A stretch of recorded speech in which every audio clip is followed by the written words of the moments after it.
ओम शांति। मुरली तारीख 13/4/2023। मीठे बच्चे, आपस में अविनाशी ज्ञान रत्नों के लेन देन करके एक दो की पालना करो। ज्ञान रत्नों का दान करते रहो। प्रश्न: अपने आप को अपार खुशी में रखने का पुरुषार्थ क्या है? उत्तर: खुशी में रहने के लिए विचार सागर मंथन करो। अपने आप से बातें करना सीखो। अगर कर्म भोग आता है तो खुशी में रहने के लिए विचार करो। यह तो पुरानी जुत्ती है। हम तो 21 जन्मों के लिए निरोगी काया वाले बन रहे हैं। जन्म जन्मांतर के लिए यह कर्म भोग समाप्त हो रहा है। कोई भी बीमारी छूटती है, आफत हट जाती है तो खुशी होती है ना। ऐसे विचार कर खुशी में रहो। गीत है, माता हो माता। ओम शांति। यह माताओं की महिमा। वंदे मातरम। हे माता, तुम शिव बाबा के भंडारे से सबकी पालना करती हो। किस प्रकार की पालना? अविनाशी ज्ञान रत्नों की पालना करती हो, अथवा ज्ञान अमृत के कलश से तुम्हारी पालना होती है। तुमको शिव बाबा के भंडारे से अविनाशी ज्ञान रत्नों का खजाना मिलता है। वास्तव में महिमा शिव बाबा की है। वह करण करावन हार है। माता है जगत अम्बा। जरूर और भी माताएं होगी, तो यह महिमा माताओं की है। माता हमारी बहुत अच्छी पालना करती है। शिव बाबा के यज्ञ में जो रहने वाले हैं उन लोग की भी पालना होती है, और अविनाशी ज्ञान रत्नों से भी माताओं द्वारा पालना होती है। मेजॉरिटी माताओं की है। बहुत है जो भाई बहनों की पालना करते हैं। दोनों एक दो से ज्ञान रत्नों के लेन देन करते, एक दो की पालना करते हैं। भाई बहन का बहन भाई का बहुत पुरानी प्यार होता है। इस दुनिया में तो एक दो के दुश्मन भी होते हैं, एक दो को विकार ही देते हैं। यहाँ अविनाशी ज्ञान रत्नों का खजाना देते हैं। तुम हो भाई बहन ब्रह्मा कुमार कुमारियाँ। तुम्हारा नाम भी बहुत भारी है। प्रजापिता ब्रह्मा के जरूर कुमार कुमारियाँ होंगे। यह बुद्धि से काम लिया जाता है। गीत में माताओं की महिमा है। जगत अम्बा सरस्वती है तो ज़रूर और भी बच्चियाँ होंगी, गोया फैमिली होगी। यह भी समझने की बात है ना। प्रजापिता लिखा हुआ है ना। ब्रह्मा को कहा जाता है प्रजापिता, तो ज़रूर कोई समय ब्रह्मा द्वारा प्रजा रची होगी। ब्रह्मा है साकारी सृष्टि का पिता। गाया हुआ है प्रजापिता ब्रह्मा द्वारा ब्राह्मण कुल की रचना हुई। आदि सनातन पहले पहले ब्राह्मण हो जाते हैं। वास्तव में आदि सनातन देवी तो धर्म कहना यह रॉन्ग है। वह तो है सत्युग का धर्म। यह आदि सनातन ब्राह्मण का धर्म जो है वह प्रायलोप हो गया है। देवता धर्म से भी पहले यह ब्राह्मण धर्म है, जिसको चोटी कहते हैं। इनको कहा जाएगा संगम युगी आदि सनातन ब्राह्मण धर्म। कितना अच्छा राह समझाने का है। बाबा ने समझा है, पहले जब कोई आते हैं तो उनको बाप का परिचय दो। यह है मुख्य। ब्राह्मणों की तो राजधानी है नहीं। लिखा जाता है सत्ययुगी डिटी वर्ल्ड सॉवरेंटी तुम्हारा ईश्वरी जन्म सिद्ध अधिकार है। देवी देवता धर्म तो बराबर है, परंतु उन लोगों को यह राजधानी कब और कैसे मिलती है वह भी समझाना पड़ता है। इसलिए त्रिमूर्ति चित्र सामने रखना है जरूर है। इसमें लिखा हुआ है स्वर्ग की बादशाह जन्म सिद्ध अधिकार है। किस द्वारा वह भी लिखना पड़े। यह बोर्ड बनवाकर हर एक अपने घर में लगा दे। जैसे गवर्नमेंट के ऑफिसर्स के बोर्ड होते हैं ना, कोई पास बैज मेडल रहते हैं। सबकी अपनी अपनी निशानी होती है। तुम्हारी भी निशानी होनी चाहिए। बाबा डायरेक्शन देते हैं, अमल में लाना तो बच्चों का काम है ना। तो कुछ विहंग मार्ग की सर्विस हो, यह बहुत मुख्य चीज़ है। डॉक्टर बैरिस्टर आदि सबके घर में बोर्ड लगे हुए होते हैं ना। तुम्हारा भी बोर्ड लगा हुआ हो कि आकर समझो शिव बाबा ब्रह्मा द्वारा स्वर्ग की बादशाही कैसे देते हैं। तो मनुष्य देखकर वंडर खाएंगे, अंदर आएंगे समझने लिए। फ्लैट के बाहर भी लगा सकते हो। जिसका तो धंधा वह बोर्ड लगाना चाहिए। बच्चे कुछ करते नहीं तो सर्विस भी होती नहीं। एक तो माया का वार होता है। निश्चय नहीं कि हम बाबा पास जाते हैं, थोड़े दिनों का पाठ पूरा हुआ फिर नई दुनिया स्वर्ग में आकर वर्षा लेंगे, यह याद नहीं रहता है। बाबा कहते भल कर्म करो, फिर जितना समय मिले उसमें बाबा को याद करो। हम ढिंढोरा पीटते हैं, यह सबका अंतिम जन्म है। पुनर्जन्म मृतलोक में फिर नहीं लेंगे। तुम भी जानते हो मृतलोक अभी खत्म होना है, पहले निर्वाण धाम स्वीट होम जाना है। ऐसे ऐसे अपने साथ बातें करते रहना चाहिए। इसको विचार सागर मंथन कहा जाता है। बाप कहते तुम कर्मयोगी हो, क्या तुमको कच्छुए जैसा भी अक्ल नहीं है? वह भी शरीर निर्वाह अर्थ घास आदि खाकर कर्मेंद्रियों को समेट शांत में बैठ जाते हैं। तुम बच्चों को तो बाप की याद में रहना है, स्वर्ण चक्र फिराना है, अपने को मास्टर विद्रुप समझना है। बीज में झाड़ का सारा ज्ञान है। इनकी उत्पत्ति कैसे होती है, पालना कैसे होती है, ड्रामा का 84 का चक्र कैसे फिरता है। 84 के चक्र के लिए यह गोला बनाया जाता है। जो मनुष्य को 84 जन्मों का ज्ञान आ जाए, बाप ने समझा है तुम सिर्फ 84 जन्म लेते हो। जो आदि सनातन देवता धर्म वाले हैं, अर्थात जो ब्राह्मण से देवता बनते हैं, उनके ही 84 जन्म होते हैं। तुम 84 जन्मों को जानते हो। ब्रह्मा की रात और ब्रह्मा का दिन कहते हैं। इसमें 84 जन्म आ जाते हैं, तो त्रिमूर्ति का बोर्ड बनाए लिखना चाहिए। ये ईश्वरीय जन्म सिद्ध अधिकार है। लेना हो तो आकर लो, अब नहीं तो कब नहीं। इस होनार महाभारत लड़ाई के पहले पुरुषार्थ करना है। यह बोर्ड बनाना बहुत सहज है, चाहे त्रिमूर्ति लगाओ व शिव का लगाओ। नाम परमपिता परमात्मा शिव तो लगा हुआ है, वह है गीता का भगवान। गीता में है ही राज्यों की बातें। तब हम लिखते दैवीय स्वराज्य ईश्वरीय जन्मसिद्ध अधिकार है। यह शिव बाबा और यह प्रजापिता ब्रह्मा, इन द्वारा वर्षा मिलता है। स्वर्ग में राजा रानी बनते हैं। राम शिव क्या देते हैं, रावण क्या देते हैं, यह तुम जानते हो। आधा कल्प राम राज्य, आधा कल्प रावण राज्य है।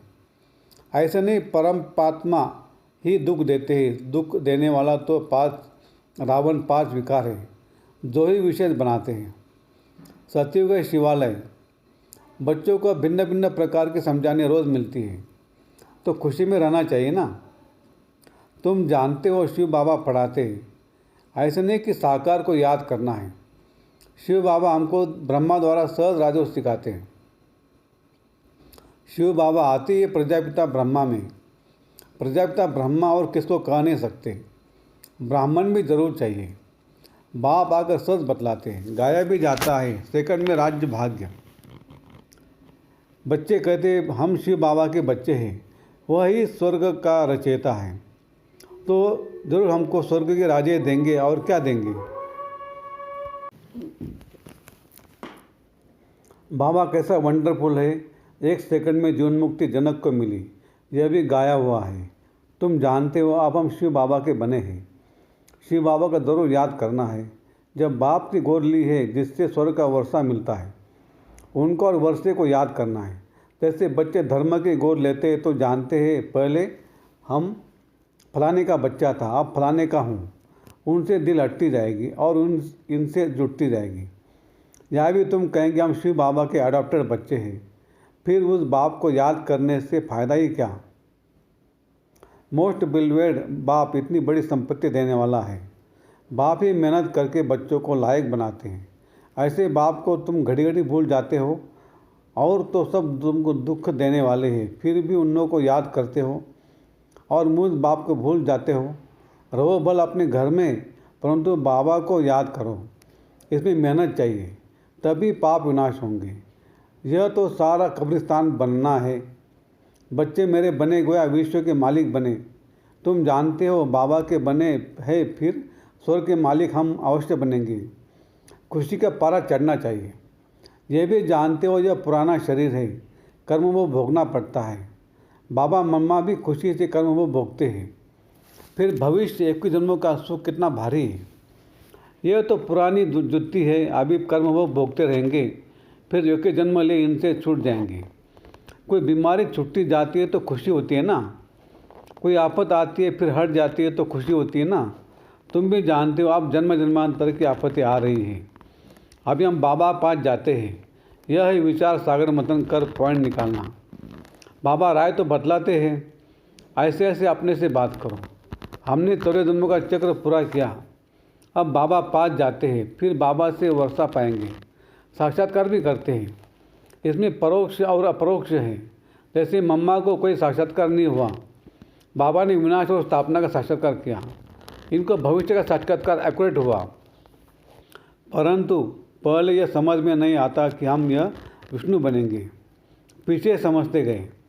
इस विकारी गृहस्थ धर्म से आप निर्विकारी गृहस्थ धर्म में जाते हैं। तत्त्वम, तुम भी बाबा की पढ़ाई से ऐसे बनते हो। रेस करनी चाहिए। बाकी गीत में मम्मा की महिमा तो तुम जान गए हो। अब जगत अम्बा किसको कहा जाता है? वास्तव में माता पिता कौन है? वो तो निराकार बुद्धि में है। पिता तो गॉड फादर ठीक है, वो निराकार है। माता तो निराकार हो न सके, फादर निराकारी है। जरूर वर्षा देंगे तो यहाँ आना पड़े ना, जो अपना परिचय दे। तो इनको माता पिता बनना पड़े। तो यह बड़ी माता हो गई, दादा है निराकार। कितनी वंडरफुल बातें हैं। दादी ग्रेट मदर तो कोई बन न सके।